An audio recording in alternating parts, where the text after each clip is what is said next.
warahmatullahi wabarakatuh. Berjumpa lagi bersama kami kelompok 2.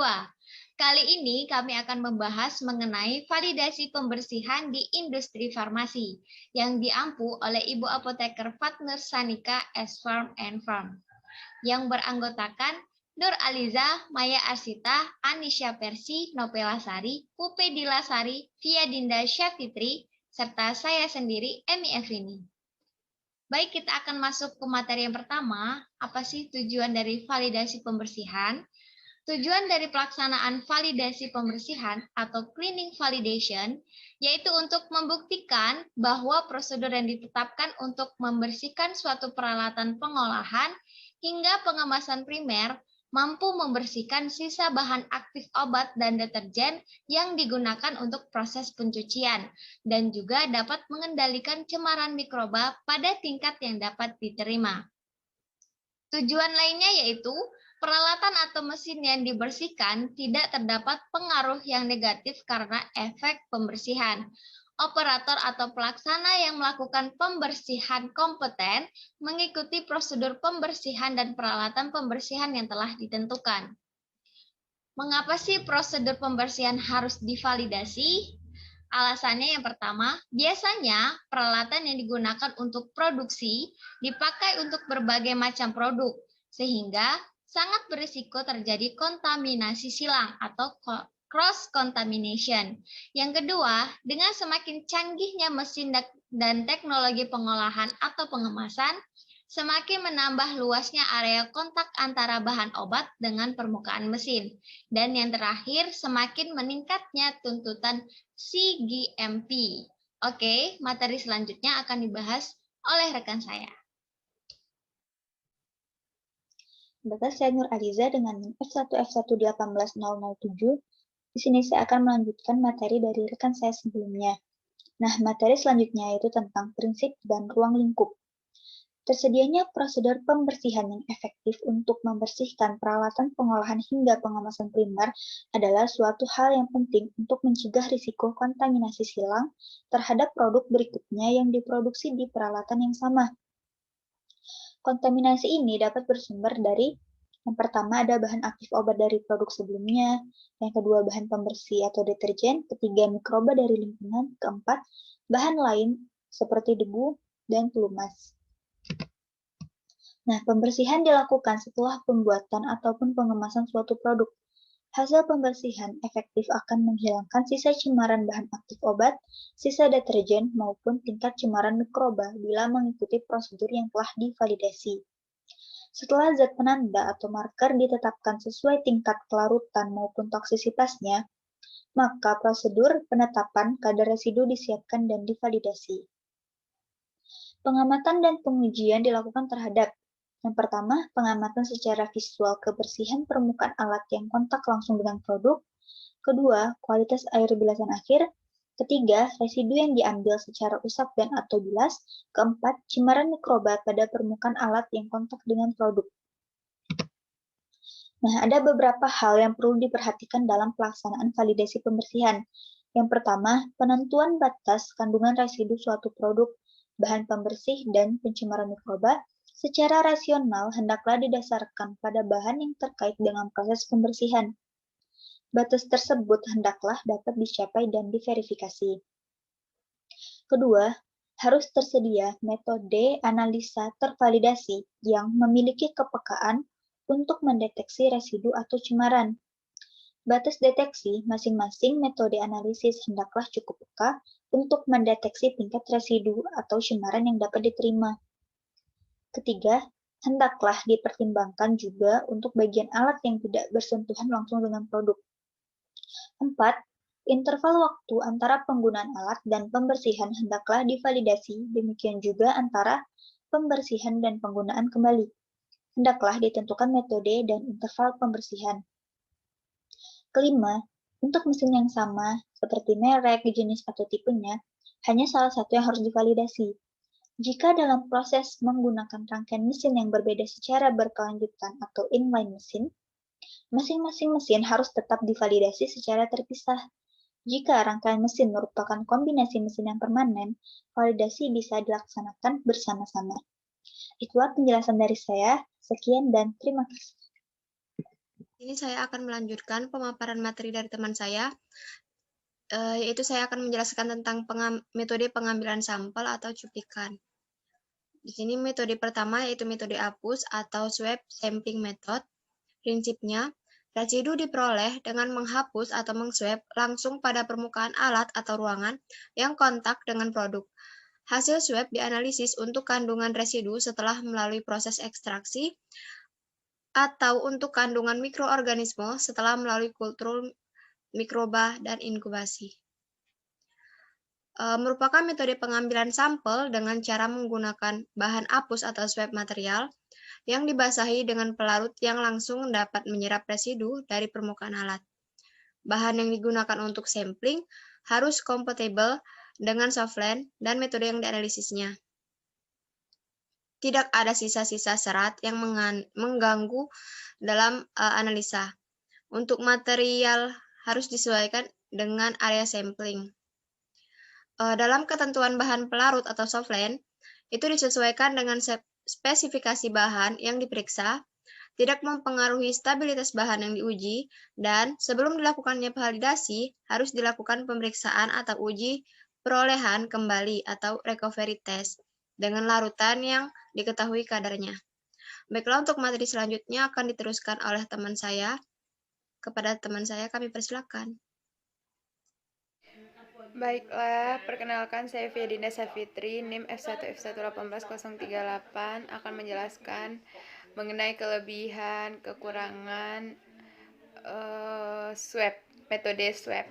Nah, di mana yang pertama yaitu kelebihan metode swab, contohnya sampling yang sudah mengering atau sulit larut itu dapat dilepaskan dari permukaan secara fisik. Selanjutnya, lokasi yang sulit dibersihkan dapat dicapai dengan swab sehingga memungkinkan evaluasi paling langsung terhadap tingkat kontaminasi atau jumlah residu setiap atau permukaan.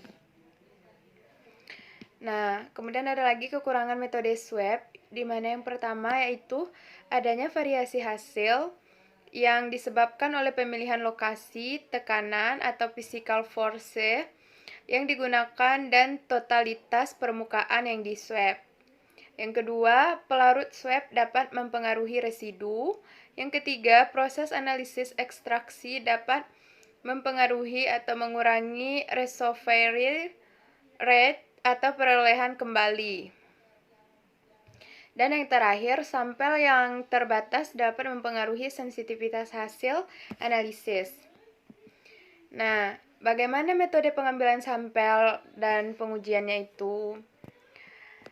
Yang pertama, bersihkan kapas, usap dengan merendam dalam metanol atau pelarut sesuai validasi metode selama 5 menit, kemudian disonifikasi dan dipres. Nah, pada saat pengambilan sampel, basahkan kapas, usap dalam metanol atau pelarut sesuai validasi. Peras kelebihan pelarut dengan menekan di bibir bagian dalam wadah. Nah, sampai yang ketiga itu sampel diambil di area kritis sesuai protokol. Nah, di sini letakkan bingkai SS dengan ukuran 5 x 5 cm di area yang akan diusap. Kemudian diusaplah area yang ditentukan sesuai arah berikut. Nah, yang tertera pada gambar itu. Seperti zigzag ya. Nah, selanjutnya baru masukkan kembali kapas usap ke dalam tabung, ke tabung yang bersih, kemudian ditutup. Barulah sampel diuji dengan metode analisis yang telah divalidasi. Mungkin sekian dari saya kembalikan kepada moderator. Baiklah, saya akan melanjutkan materi selanjutnya yaitu tentang metode pembilasan terakhir atau rise sampling method, di mana prinsip dari metode pembilasan terakhir ini, residu diperoleh dengan mengumpulkan pelarut pembilas yang telah kontak dengan permukaan alat, di mana produk diproses. Hasil bilas kemudian dianalisis untuk kandungan residu dan atau kandungan mikroba. Pada umumnya dilakukan untuk alat atau mesin yang sulit dijangkau dengan cara apus, misalnya pipa atau lekukan dan lain sebagainya. Pelarut pembilas harus tidak boleh menyebabkan penguraian atau degradasi residu. serta pelarut pembilas harus kontak dengan permukaan alat dan waktu yang cukup agar residu dapat larut sempurna.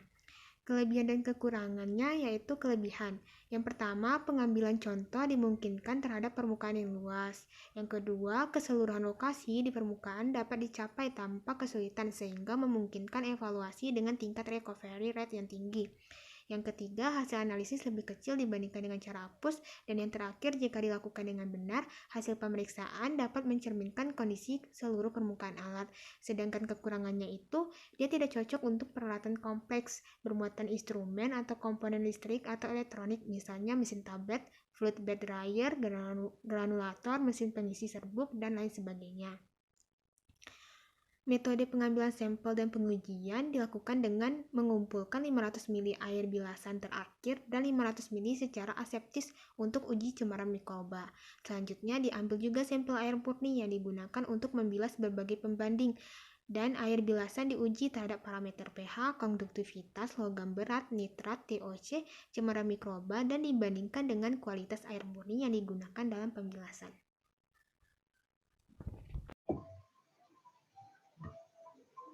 Baiklah, di sini saya melanjutkan penjelasan materi dari rekan saya. Yang saya bahas di sini yaitu metode dengan menggunakan placebo.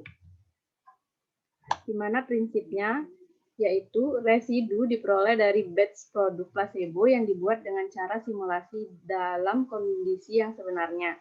Contoh produk sepanjang proses produksi melalui suatu rangkaian alat kemudian dianalisis untuk kandungan residu atau kandungan mikroorganisme. Dalam pengambilan sampel yang dilakukan dengan cara pengolahan produk yang bersangkutan tanpa bahan aktif dengan peralatan yang sudah dibersihkan, kemudian dianalisa. Adapun kelebihan dan kekurangannya yaitu, di mana kelebihan dari metode ini, contoh yang diambil merupakan simulasi proses produksi yang sebenarnya. Kemudian, memberi kemungkinan penilaian langsung terhadap efek simulasi tahapan proses produksi karena pendekatan validasi dilakukan pada suatu rangkaian peralatan.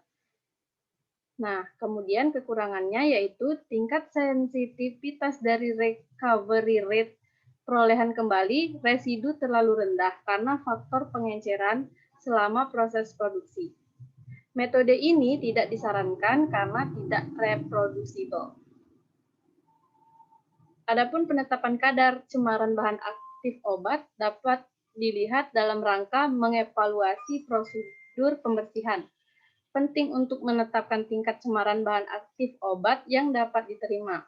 Total cemaran pada peralatan dapat dihitung berdasarkan hasil usap atau bilas yang mewakili seluruh permukaan. Pendekatan skenario terburuk yaitu perhitungan cemaran dilakukan secara terpisah untuk setiap alat yang dipakai dalam proses pengolahan produk hingga pengemasan primer. Tingkat cemaran bahan aktif obat dihitung berdasarkan luas permukaan alat yang kontak dengan produk dan ukuran batch terkecil yang pada proses berikutnya setelah proses pembersihan alat.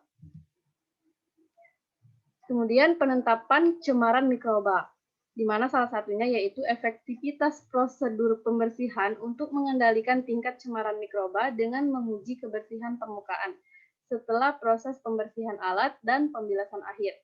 Kemudian, cemaran mikroba diperiksa setelah proses pencucian maupun pada akhir penetapan lamanya status bersih. Yang ketiga, sampel untuk pengujian cemaran mikroba diambil dengan cara usap, product plates ataupun dari air bilasan akhir. Materi selanjutnya akan dijelaskan oleh rekan saya. Perkenalkan, saya Maya Arsita. Di sini saya akan menjelaskan materi selanjutnya mengenai kriteria keberterimaan. Kriteria keberterimaan ditetapkan secara rasional berdasarkan risiko terbawanya sisa bahan aktif obat ke produk lain berikutnya, serta resiko cemaran mikroba. Meliputi apa saja? Yang pertama itu kebersihan secara visual. Kebersihan secara visual ini mempunyai kriteria, yaitu tidak tampak sisa pengotor, di permukaan peralatan setelah pembersihan yang mungkin mencemari produk berikutnya. Selanjutnya, tingkat cemaran bahan aktif obat bila lebih dari satu produk diproses dengan peralatan yang sama. Batas ditetapkan sebagai maksimum allowable carryover atau MACO untuk penetapan residu bahan aktif obat. Dan selanjutnya itu yang terakhir, penetapan batas cemaran batas paling ketat diambil berdasarkan ketentuan sebagai berikut. Yang pertama, ketentuannya itu dosis terapeutik harian. Bila dosis per hari dari produk yang dibuat berikutnya dan produk yang dibuat sebelumnya, sebelum pencuci alat diketahui, maka perhitungan MACO diperhitungkan sebagai bagian dari minimum single dose atau MSD dari produk X yang akan dihilangkan dalam maksimum daily dose atau MMD dari produk berikutnya Y. Yaitu rumusnya sebagai berikut.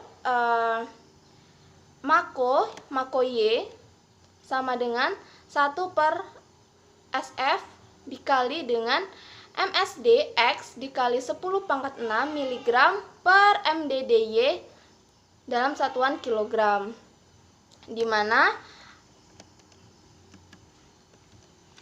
MACO T itu merupakan maksimum allowable carryover dihitung pada dosis terapeutik dalam satuan miligram per kilogram.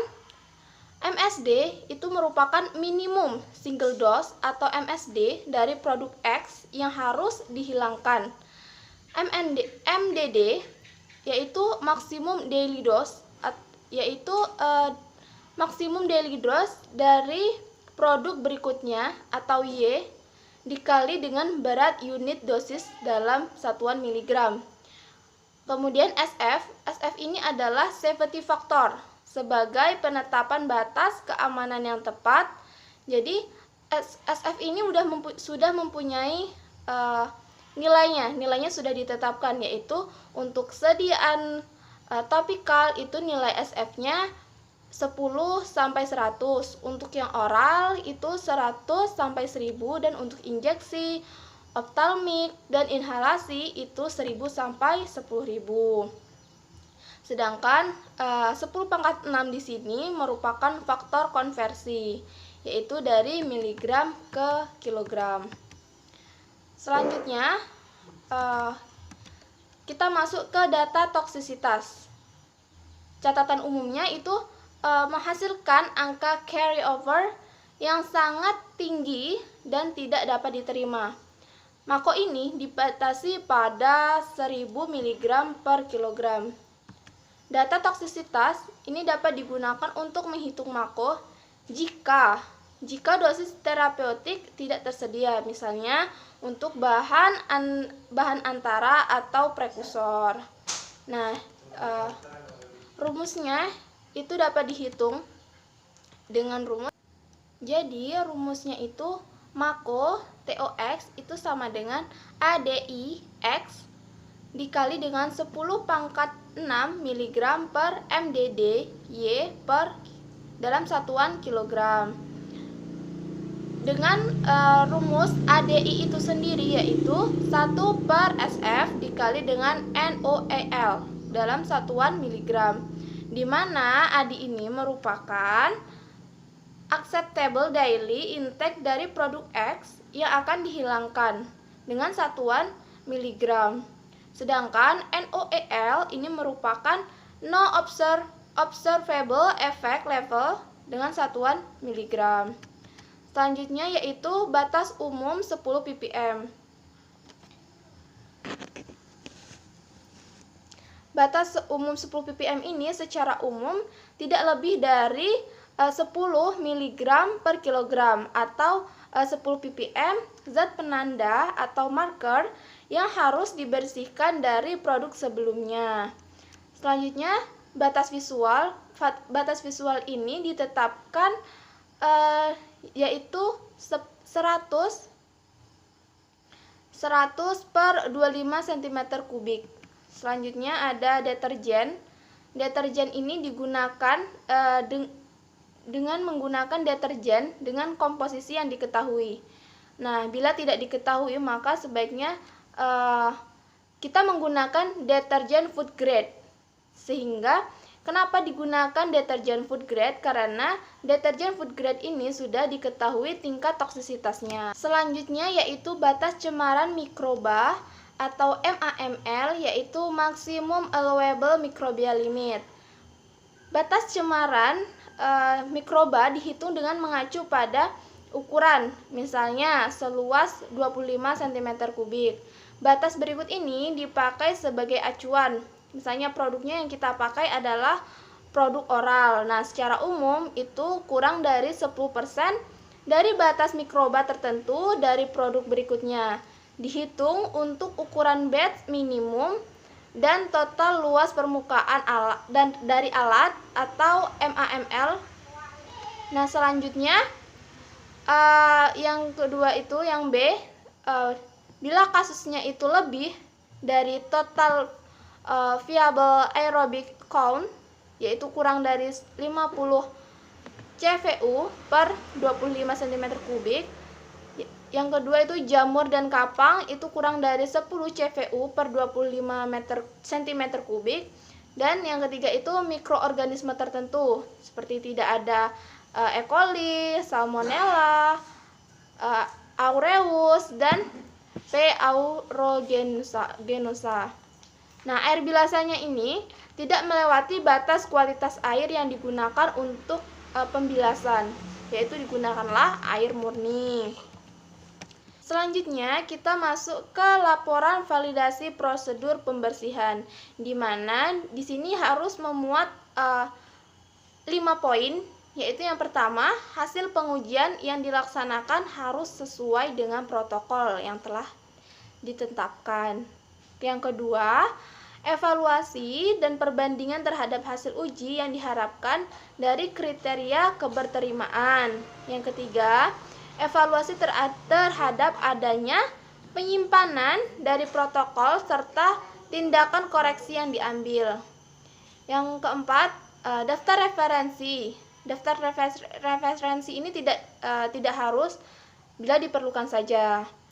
Dan yang terakhir itu, laporan itu harus dievaluasi dan disetujui oleh manajer produksi, teknik, dan pemastian mutu.